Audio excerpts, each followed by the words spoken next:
Hey guys, Ponce here on the PBE, here to bring you guys a balance change double feature. First off, we have Ekko, who, no surprise, is being nerfed. Not the biggest changes ever. If I were to guess, this probably isn't the end of balance changes for him. In fact, there was an older change that nerfed him more, which was reverted. This is what we currently have left. They've hit his mobility a bit. He's like already crazy mobile, or mobile. So he's been dropped down to 340 movement speed.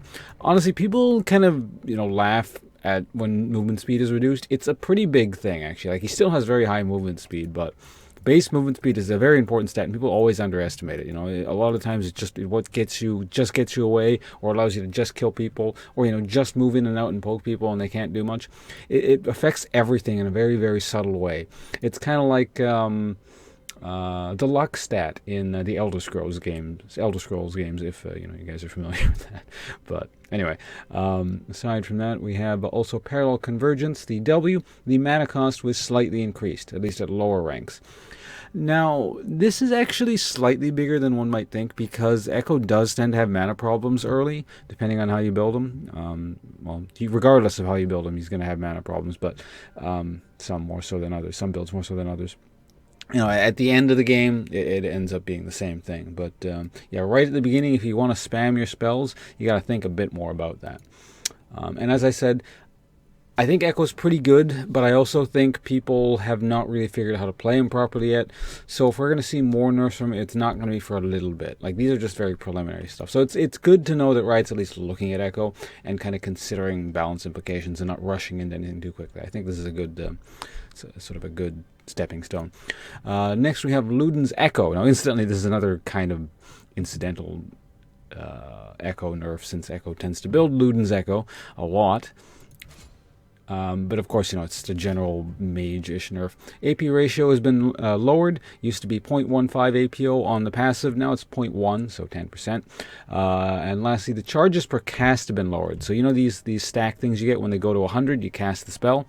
Or rather, the spell automatically goes off. Just show you guys. So it went off there, right? Let's run away from these guys. So I'm at 26% currently. Under the old system, if I press this, it would go up to 46 here, that number right there. That only goes up to 36.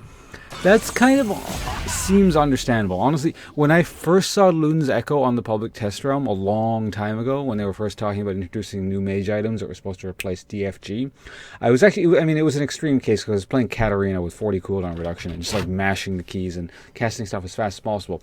And it was sort of going off non-stop, and I was thinking, wow, this is crazy.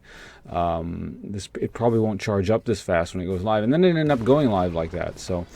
not particularly surprised at this change. Luden's Ekko has always felt like a very, very strong item to me. It's a really good first item, despite the fact that it has an AP ratio on it. I mean, the ratio isn't that big. It's kind of a good chunk burst sort of thing, and a lot of a lot of raw AP on it right from the beginning. So that's an interesting little thing there. Now, all this stuff seems pretty reasonable.